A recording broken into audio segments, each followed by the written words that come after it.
Hello, guys. I'm Hi, how's it Arseny, going? I'm Gustav. I'm Cam. and this is our sixth podcast, I think. Number 12. No, that's just say the 12th week, bro. It's Oh, okay. 12th week. Yeah, Six. 12 podcasts is crazy. Oh, that's Okay. fine. So we have a lot of topics. The big short film was relevant, and that's the case study. We have a lot to discuss. Let's just jump into it, right? Yeah. So, first of all, the big short film. What did you guys think about it? Yeah, I think we all know what it was about. The financial crisis in 2008, which caused like the housing market to collapse because of subprime mortgages and stuff like that. I think it's highly relevant today because it really highlights financial greed, lack of regulation, and then a lot of ethical issues, which is why I think it really connects into our class.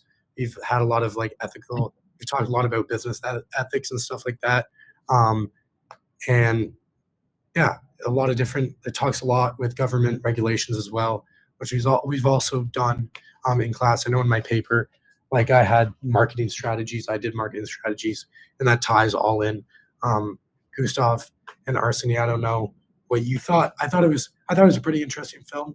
I think it was an easy way to educate you on the housing crisis that happened in 2008.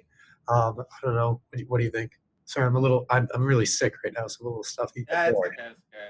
So, Yeah, Gustav? I really like the movie as well. I watched it before already, a few years ago, because the whole topic just fascinates me and is interesting to me because I want to go into finance in my career, and I'm also interested in real estate.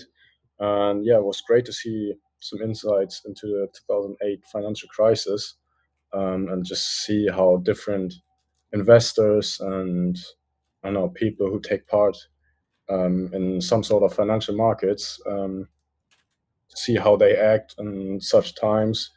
Um, yeah, and just get some insights on what kind of financial instruments can be used in order to create wealth or in order to I don't know save your money and yeah invest it safely but also take on risks.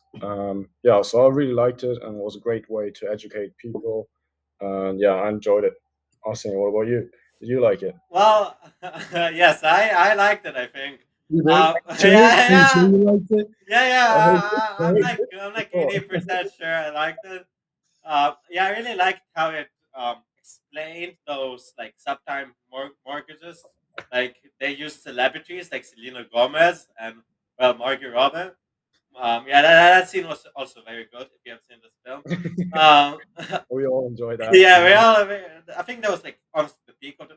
Anyway, just like Cam said, I feel like it is relevant because it really puts the ethical dilemma of actually like betting against the American market, like shorting the market because as one of the characters mentioned in the film, every time like the unemployment rises by like 1%, like a certain amount of people die, like 10,000 people or so die. So it really just highlights like all like this ethical dilemma between the investors in the film betting against the market. Yeah, for sure. I agree. So how did it relate to class? Well, we already kind of like mentioned this like shortly. We did like this ethical dilemma, which we already discussed upon.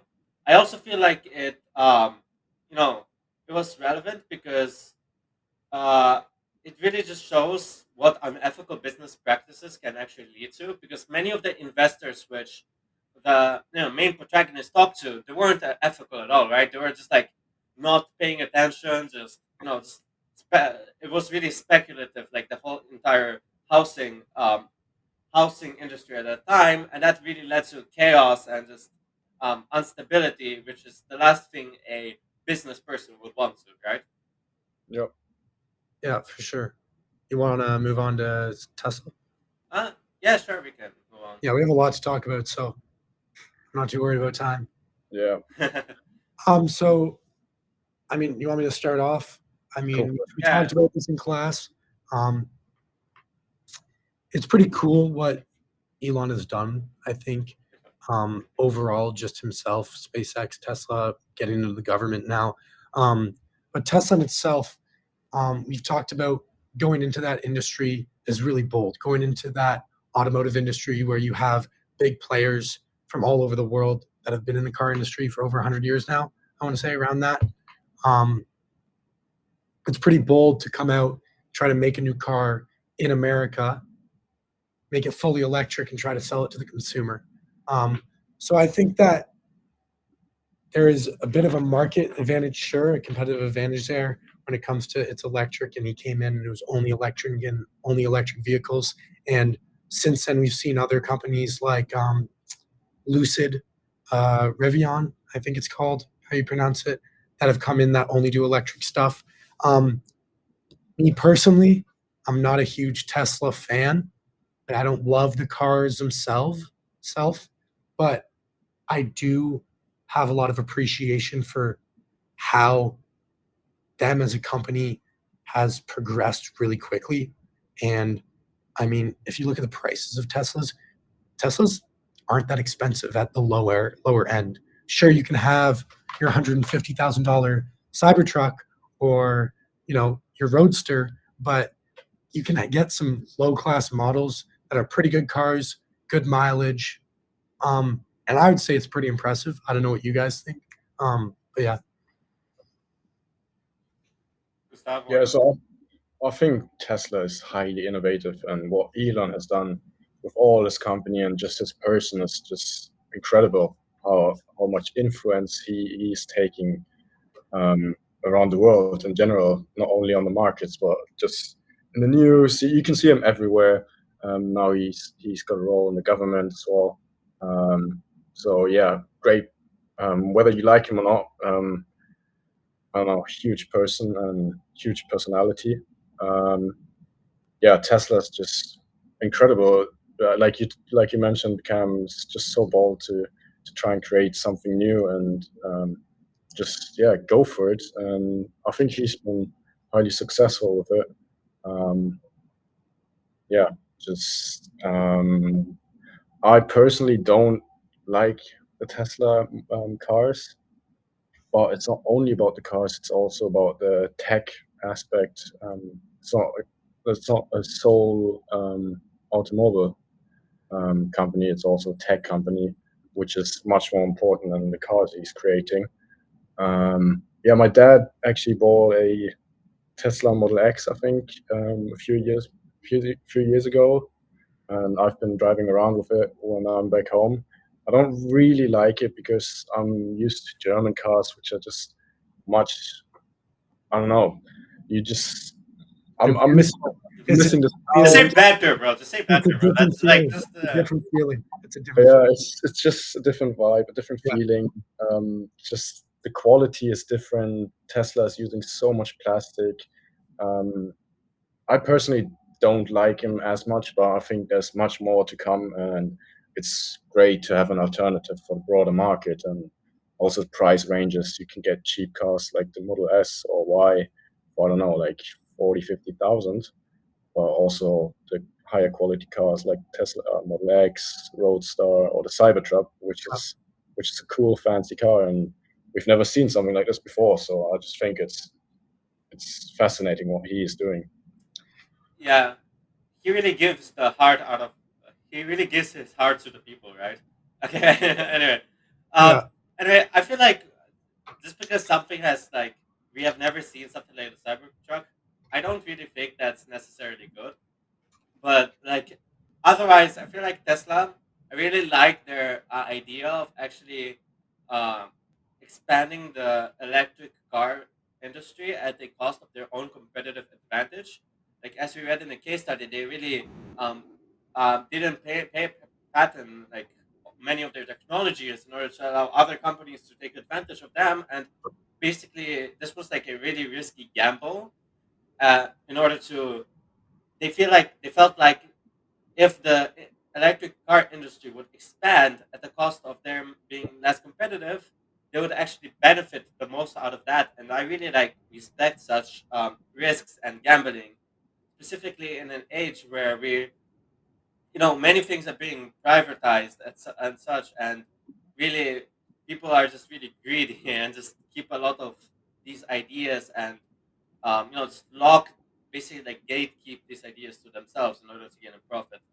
Yeah, I'll definitely say we watched that video in class of the Tesla factory as well, and that's interesting in itself to think about, on how everything is so automated now, especially within the factory.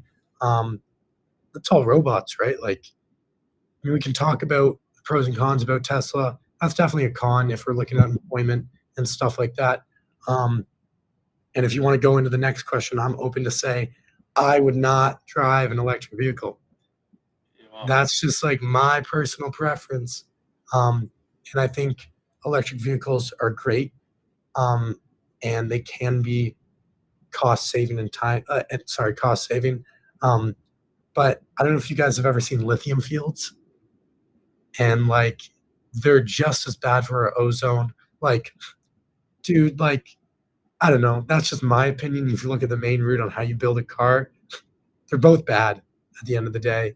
I think that's my opinion. I would not drive an electric vehicle.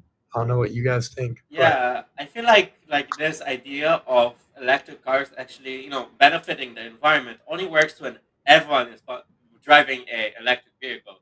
Otherwise, like many of these like lithium farms again, like the process of making those cars also just has like this massive effect on the environment. And there's also the dilemma of actually disposing those batteries, right? So you can't really like dispose of them. They're not recyclable. So they're just going into some like polluted environment. Like many of these tech companies really don't mention this because, well, we all know that like normal cars generate a lot of pollution, but this isn't really like, this is like a bad replacing another bad. It's not so really would you drive an electric car? okay. It's going. Um, Maybe when it's an Uber, But would you drive one? Would you would own I one? drive? No, I won't. I feel like um BMW. That's like one of my favorite. I'll probably drive a BMW. Honestly, I just like the style, and I'm not really at this current moment. I don't think having an electric car will benefit me at any way compared to just having a normal, a BMW or any other car. What do you think, Gustav? Yeah, I agree with you too. I don't really want to drive an electric vehicle. I see the point. It might be better for the environment, etc. It's creating less pollution, but I'm just the type of guy who enjoys driving, and I like to Drift. have some sort of sports car with some sound. And yeah, there's just so many better alternatives, or not better, but much nicer looking. Um, yeah, and also I think the infrastructure needs to improve a lot, because right now driving an electric vehicle can be a pain in the ass. You always need to look for chargers. You always need to plan your trip in advance because you can't just pull up as a gas at a gas station. You always have to charge for a few hours. So yeah, like long-lasting trips will be difficult to take on. Um, so yeah, right now I think it would be annoying to have an electric vehicle. So yeah, but I'm open to try it. Um, I'm open to have one. I don't know, to go to the city and shop your groceries or whatever. Mm, but yeah, it's not my ideal version. Yeah, so like, and these electric cars, like one of the reasons they're like, no, so praised in media and such is because it really concerns our future with energy, right? Because just like shifting to the next topic, uh, like we know it's a common fact we're running out of fossil fuels and such. So, and that's why electric cars have been presented as an alternative for the future of energy in our near or even late future of humanity in general. Because we can't forever be powering our stuff with oil and such. It'll run out. What do you guys think about the future? Yeah, I think future energy. I think there's a lot of transition happening right now. I think we saw in the past. I want to say 10 years, kind of that buildup of what is sustainability, what is being clean to our environment, and seeing all these farms go up, wind farms go up, and hydraulic hydro dams and stuff like that. And I think, in my opinion, at least what I've seen in the media, that was very relevant for a while, for like past 10 years. I don't know if you've noticed this a little bit, but ever since kind of COVID and stuff like that, I feel like we've fallen off a little bit, especially when it comes to the average citizen in the world, um, seeing that media influence of let's be sustainable, let's continue this pathway. Then again, it's a lot of money. Like a solar farm costs millions of dollars, right? One windmill costs, I think what is it, 1.2? I don't know, to be honest, but I It's think it's Uh, close. I know one it's and one mid-mill costs about $1,300,000 yeah, per megawatt. 1.3. Yes. And that's a big investment. How are we going to get the funding and get not just one country on board and do it country by country? How are we going to, us as a globe, make this world cleaner? And I think that there's been a lot of battery improvements. We have smart grids now, and so we're working towards that sustainable growth. But then again, 5 years ago, 10 years ago, we were going to have self-driving cars and everything was going to be solar powered and wind powered. Well, we're nowhere close to that. So I think we anticipate it to happen quicker than it actually does. I think infrastructure of like investment is huge, policy support is huge, and global cooperation is really crucial for this kind of like transition that we're going through, which is a really weird part of society right now, when it comes to that energy and sustainable energy, because we've never seen anything like this. In 1900s, in the early 1900s, we didn't care. And so now we're kind of in this weird innovation era where there's a lot of money, but then is there enough? Do we want to even do that? Do we even care?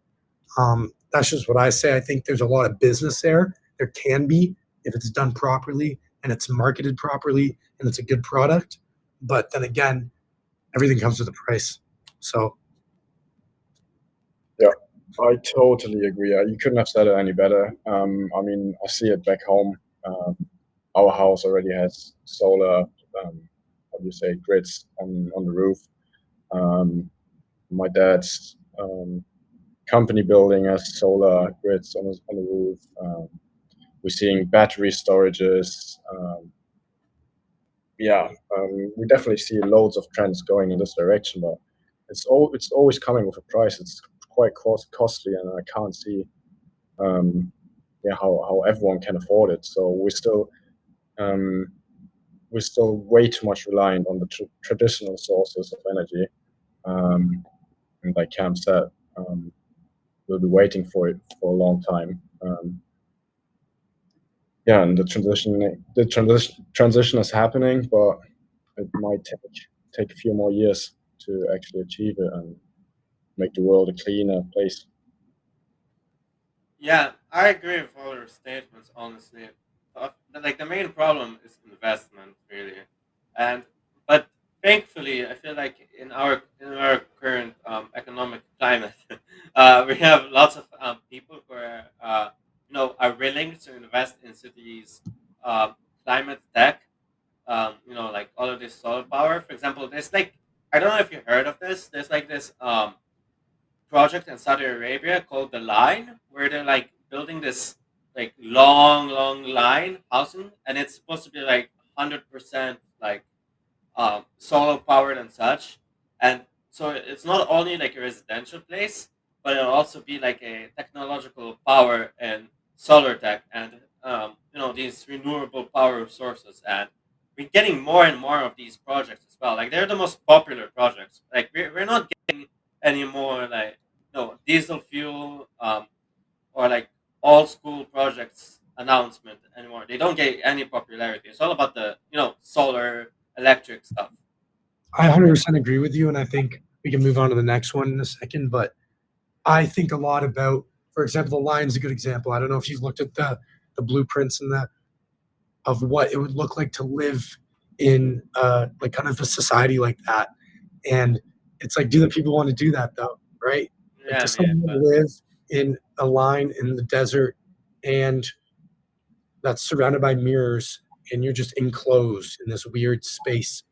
Or because I know in the West, at least, because I grew up in the West, no one would ever want that to be. If someone's successful and someone's financially stable, no one wants to live there. Everyone wants their own home, wants their own lawn, wants their own cars. They don't want to be trained around in places. So I think it's a good idea, but that's an extreme, I think, and I think that's not going to be for everyone. So I think it's kind of finding that median, finding that balance for sure. So I mean, personally, I wouldn't live there. I I, mean, yeah, I'm surprised they're actually going through with it. I Like, I if didn't I expect it. if I work my ass off and I make a good living and I'm able to support myself financially and my family financially, I'm buying a house. I'm buying my own house. I want my own cars. I want, you know what I mean? I want my own kid. Like, I don't want to have someone 10 feet above me and hold their. That's just my opinion. I think it can be different, but I don't think it's a full solution. Projects like that. Okay, so just moving on to the next topic, we have quite a drastic shift, but like all of this energy and stuff, it's all linked within the American and the global economy, and we've recently seen some drastic, flows within, the global economy and some drastic changes, like considering like the whole trade war, the tariff war, like um, like the Ukrainian mineral deal, and all of that is really just shifting the way our economy, works in general. And many countries are finding different partners, are moving away from America. You know, it's becoming more Europe centered. What do you guys think about all of that? Gustav, do you want to talk about that? Start, or do you want me to? I don't mind if you want to go ahead and I'll add on to it. All right, sure, yeah.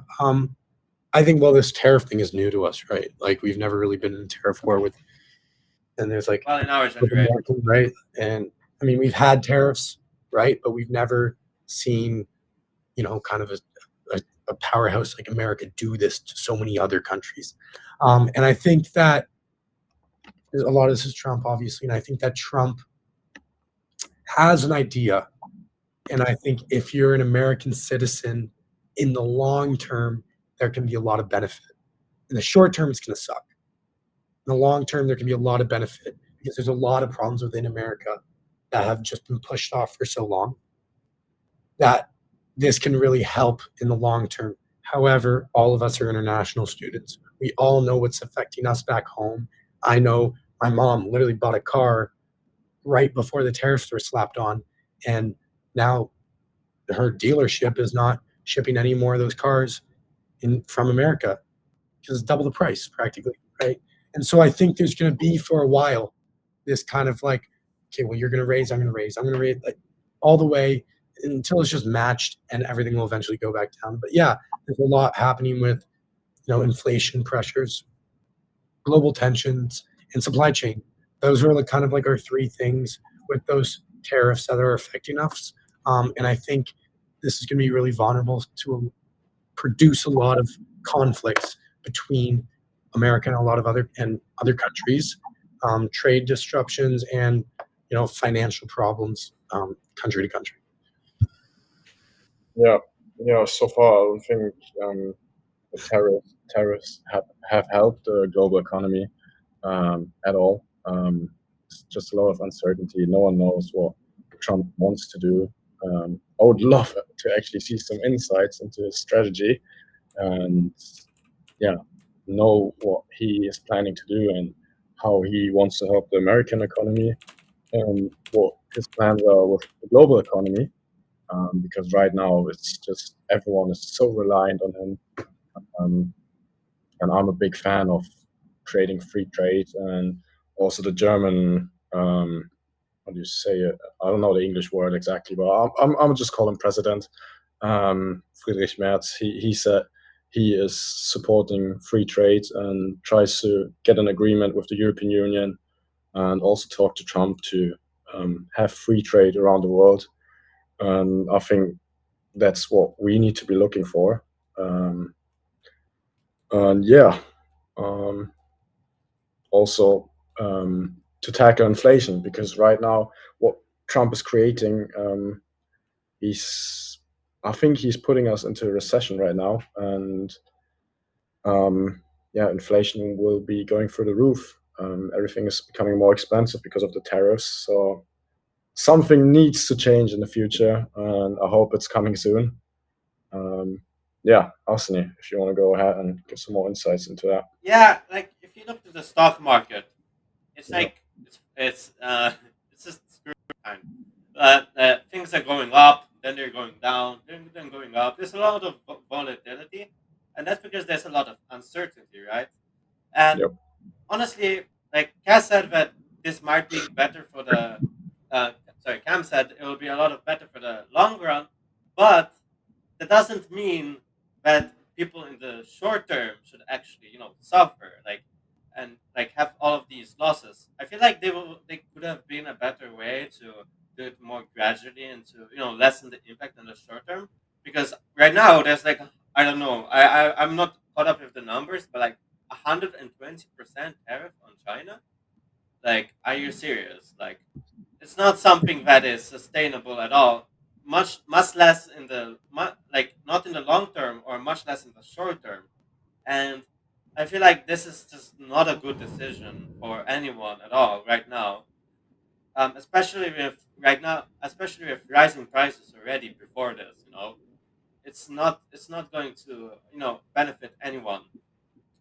But um, otherwise, for us consumers, this would mean like it's also a negative thing. For example, right now I'm drinking this no Pocari Sweat.